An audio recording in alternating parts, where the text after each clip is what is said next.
За сайн байцгаана уу? Амар төвшин бит хоёр байна. Бит хоёр хэдэн 7 хоногийн өмнө яг MMA-ийн тамирчин, холимог дулааны тамирчин бас амар төвшинтэйг нэг өдрийнх нь амьдралыг одоо яг туулж өнгөрүүлсэн тийм видео блог хийсэн. Тэгээд яг тамирчин хүний амьдралаар нэг өдөр би амьдарч үзсэн. Тэгээд дасгалжуулагчийн хамтаар за Gamma спорт хөтөлбөрийн дасгалжуулагч байгаа. Амар төвшин гэдэг бас адилхан.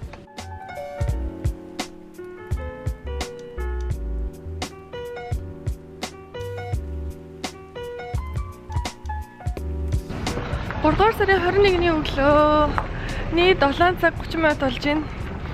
Би өнөөдөр нөгөө холимог дулаан Жамрагийн нэг өдрийг хамт өнгөрүүлэх гээд яг одоо өглөөнийх нь алхалтын цэг рүү явж байна. Сая өөрийгөө мэдлээ. Юу вэ гэхээр надад пүүз байдгүй юм байна. Тэр дундаа гүйлтийн одоо яг тренинг зориулсан дасгалын гутал ерөөсөй байхгүй. Тийм охинлог охин байсан мөн байхгүй. Энэ одоо яг гүйлтийн гутал мөн үү? Биш л дээ. Төвшөнтэй танилцаарай. За сайн байна. Бид гурав өнөө өглөөнийхөө алхалтыг хийх гэж байна. Тэгээд спортын хүн шиг ийм хувцастай байд юм байна. Начиг ингээд шууд сайхан нэгэдэг. Оролттойгоо хүрээд. Хөлс гарна шүү дээ. Хөлсөө шингээх тэгээд. Аав юм шиг шүү дээ.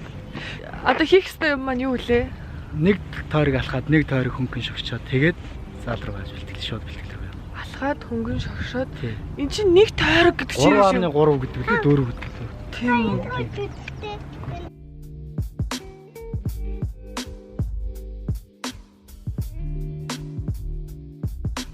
Нэг тойрог ихээр баг нэг 40 гаруй минут болчихсон. Нэг тойрог нь 40 минут болох юм уу? 46 лөө. Яг минут хараагүй л тэр хавцаар. За манай охин дайж. Оо баярлаа.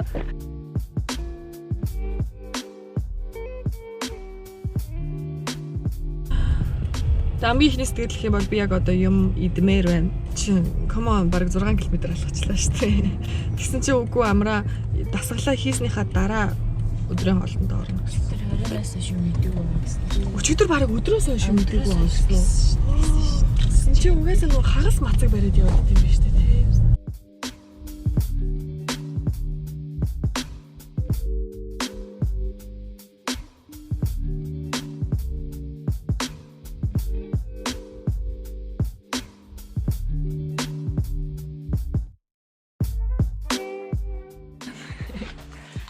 Наад чи үсний хамгаалт биш боонх нь хамгаалт. Die Tagesregeln. Yeah. Энэ маань ясаа. Энэ үеч чинь. Хэсэг жамнаа яс. Яг өстөр нэг цохор юм. Жам даа. Тэр хоёр фэйсбүүк чинь зохиход бол ерөөсөө яг гарын энэ нудраар чинь хийгчтэй юм. ингээд ань зогссон зүйл бол тэгээд нудраа зогсоолаа.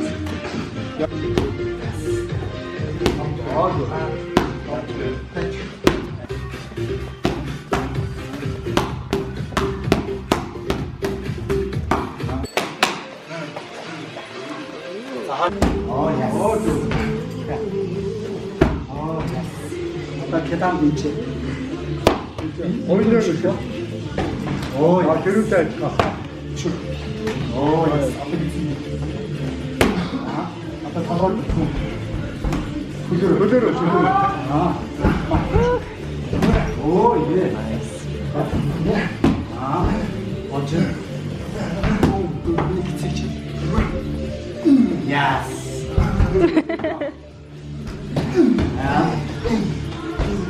Жигнэс хүн зодоод штэ. 다들 무시. 야. Цацыг дараад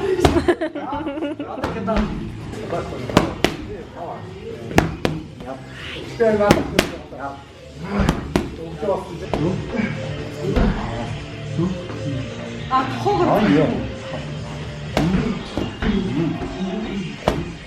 아빠 이니가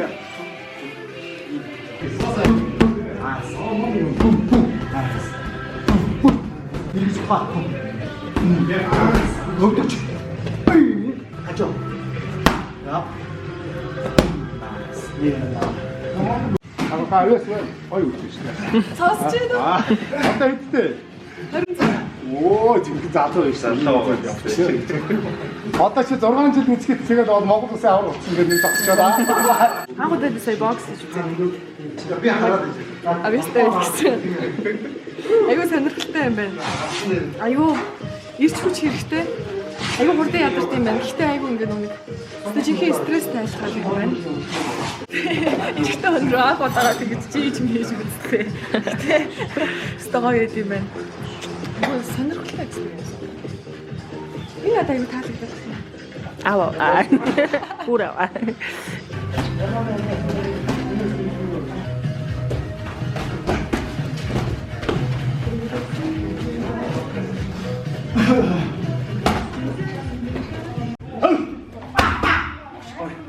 야, 근데 다윗이요.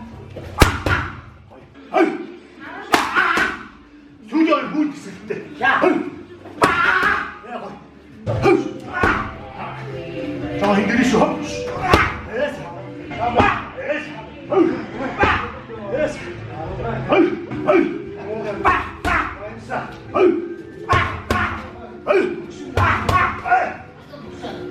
Манай гамагийн спорт хэлбэрийн дасгалжуулагч ирсэн. Тэгээд амар төвшин шинэ дасгал зааж өгч байна. Энэ хоёр нэр хоёулаа амар төвшин шүү дээ. Амар байгаа.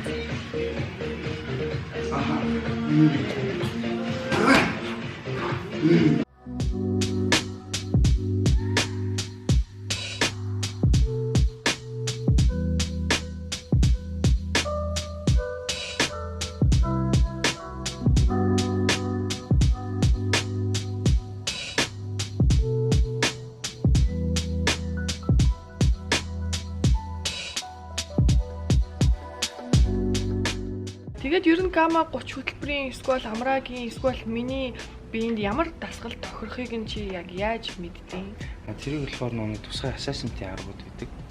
Одоо би булчин шүүрэмс болон RGS тулгуур эрхтнүүдийн чадамж, тэгээд дээрээс нь зүрхний болон уушигны ачаал, дотор эрхтнүүд болон биеийн физиологи ер нь бүх төрлийн одоо эрүүл мэндийн талаас ч тэр одоо чадамж ачаал авах даах чадвараас ч тэр болгоныг нь гаргаж авдаг тийм тусгай assessment байдаг.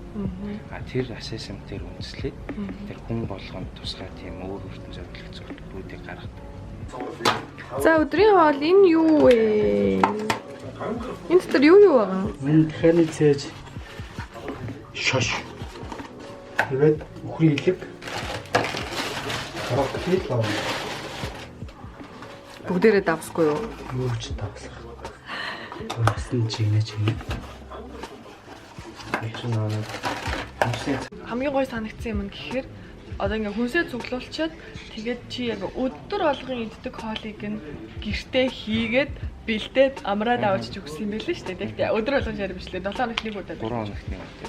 3 хоногт нэг удаа хоол ингэж өгдөг. Тэгээд ямар хоол хийж өгдөг? Тухайн тамирчин жингээ барих гэж гэнэ үү, жингээ асах гэж гэнэ үү, жин нэмэх гэж гэнэ үү гэдэг дээр нь бүгд өөр өөр байдаг. Тэгээд одоо тэр тухайн өдрийн хоол нь өглөө хэр хэмжээний карбохайдрат, фат болон протеин авах уу, өдөр нь хэр авах уу, оройн хэр авах уу гэдэг бүгднгийн тийм шинжилгээний үндэслэлээр гаргаж авч. Спорт хоол гингүүд бид нэр жишээлбэл ингээл дахианы цээж мах, брокколи тэгэл нэх гонигтай болно боддог шүү дээ. Ер нь бол тийм байдаг ш. Ялангуяа фитнес хоол тэгэл хитэн ногоо навч тэгэл өндөг юм уу цээж мах нөгөөдгөө бүр өөдөө залхатлаа явдаг. Яг тэр одоо зүй тогтлыг арай өөр шилж болж байна. Хэрвээ амраагийн хоол айгүй амттай байсан.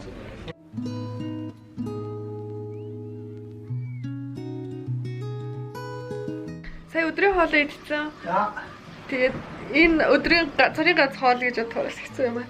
Тэгээд одоо ингээ маргааш одоо нэг 2 цаг хүртэл яа. Би өөрийнхөө байсан бол энд айгүй гоё чихэрнүүд байна л да. Энэ чихэрнээс идмээр л байна л да. Гэтэ чихэр идэж болох юм уу? наад шал юм шүү дээ. Чихэр газтай ундаа. Одоо энэ 26-ны ороо Чикаго Америк гэсэн. Тийшээ явж Беллатер 221 гэсэн тийм том тулаан болон тэрний халаалтын тоглолтод Монгол улсаас одоо хамгийн анхных нь хүн болж Азтай тохиол бүрдэж байгаа. Энэ аюу Азтай л. Ямар юм бэ? Би бас энийг хийх ёстой мó? Гүцтэй. Ингэж булчингийн хөдөлгөөдөг нь яаж байгаа? Энэ болохоор нэгдүгээр нэг бэлтгэлийн ачааллыг нь тавиулж өгнө. Булчин журмсуудыг сулж өгөн. Тэгээ хоёрдугаар биеийн хорийн наад гэж болон зүгсэн шингэж өгөн. Өвдөж гин амраа.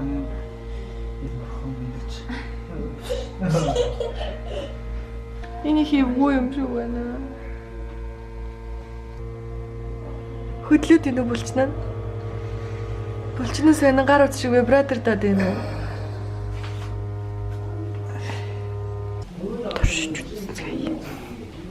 Чиг татчихаа таталт өгч байгаа юм шиг байна шүү дээ. Ямар амар юм бэ? Яг нэг гар бадаардаг шүү дээ, тэ. Дараа дуусчихаар яг тэгэж бадаарч байгаа юм шиг санагдчих. Яг энэ гидсний хэсгээр ирж байгаа нь болохоор ийм гар мар одоо яаж татаад байгаа юм бэ? Яа. Тэгэхээр их амар өвдөлттэй биш, зүгээр айгүй өөрмөц мэдрэмж байна. Гэтэ гоё юм байна.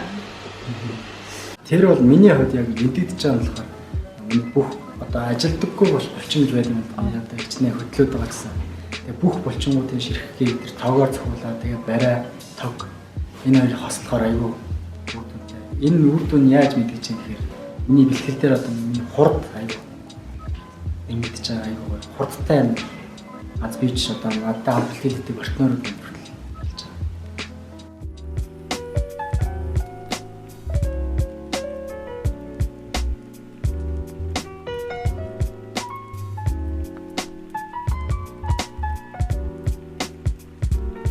Орой 5 цаг 10 минут болж байна. Бэлтгэл дууссан, өдрийн хоол дууссан, долгион амжилтгээ дууссан. Тэгээ одоо болохоор зураг авалт хийгдэж байна. Хоёр амаргын тэрийг Монголын даалтад байгаа гоё зураг авах гэж байгаа. Энэ болохоор одоо нөө явж байгаа тэмцээнд ч гэсэн хэрэгцээтэй зураг авалт болж байна. Би бол бүх хийж байгаа минь дагаж хийх ёстой л да. Тэгээд одоо ямар нэг дагаж хийлтэй байна. Яг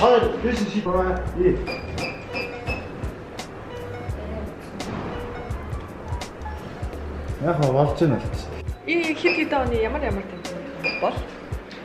Энэ болохоор 12 14 оны Монголын одоо MJ1 гээд одоо Монголд хамгийн өндөр зэрэглэлийн холимог тулааны аврагын 2 бүс байна. Одоо бүх холимог тулаанчдын мөрөөдлийн бүс шүү. Дасгалжуулагчхийн гэхээр ер нь яг ажил үүргийн хуваарлалт нь юу гэдэг юм? Ер нь дасгалжуулагч гэдэг бол нэг коуч болон трейнер гэсэн хоёр төрлийн юмыг нийлүүлэн манайхан дасгалжуулагч гэж боддог яриад идэг. Энэ болохоор хоорондоо тис хоёр өөр хүн. Тэр нь дасгалжуулагч хүн ямар байх ёстой вэ гэвэл яг л өөрийнхөө хамгийн хайртай хүүхдийг хайрлаж байгаа юм шиг тэр өөрийнхөө тамирчныг хайрлах ёстой. Бүх төрөл тэр өглөө босоод одоо хэдэн цаг унтсан байна, өглөө яаж сэрж байна, хэр одоо утгын шингэн хэр гарч ийн гэдгийг хүртэл мэдчих хэрэгтэй. Тэр бод яг ингэж ерөөсөө бүхэл амьдралаа тэр хүнтэй хамт өнгөрүүлж явах хэрэгтэй. Тэгэж хэмээн одоо илүү сайн өндөр амжилт гаргах. Тусалдаг. Трейнер гэдэг үг нь болохоор тухайн яг нэг дасгалыг нь хэр хийлэгдэг, ерөнхийдөө нэг бэлтгэл хангагч маягаар зөвхөн дасгал дээр нь орж ирдэг хүн трейнер, коуч нь бүр ингээд амьдрал руу нь яваад орчдөг юм байна. Миний ч гэж ер нь бут хүмүүсийн ойлголтоор гэхээр ингээд дасгалжуулагч, коуч чи ингээд айгуу загнаал, зандраал ингээд удирдлага өгөөд идэг хүн гэж боддог байсан байхгүй. Тэгсэн чи ингээд амраад хоёрын харилцааг харангууд чи ингээд хамаг юмд нь туслаад ингээд бүр бүх юмыг ингээд арчлаад ч гэх юм уу тиймэрхүү хандлагатай байж юм бил. Ер нь бол тийм байх ёстой. Монголд болохоор их хвчлэн одоо спортын дасгалжуулагч нар бол нэг захиран тушаах үүрэгтэй маягийн явдаг. Яг дасгалжуулагч гэдэг хүн болохоор бэлтгэл тэмцээн хоёроос босд үед нь тэр хүний зарц боол шиг нь яг ингэж бүх үйлчлэгийг хийж явах хэрэгтэй. Тэр хүн болохоор мэргэжлийн тамирчин хүн болохоор зөвхөн бэлтгэлээ хийх ёстой, сайн унтаж амрах ёстой, сэтгэл санаа сайн байх ёстой. Тэгж хэмээн амжилт гаргах. Гаватай хамтраад бэлтгэлийн тэмцээний явцад одоо амралтайгаар жингээ бууруулах гэсэн тийм хөтөлбөр хамрагдсан. Эцсийн үр дүн нь болохоор жин бол аюул сайхан боллоо. Хөнгөн ядрахгүйгээр ямар зөвөргүйгээр. За баярлалаа. Баярлалаа. Баярлалаа.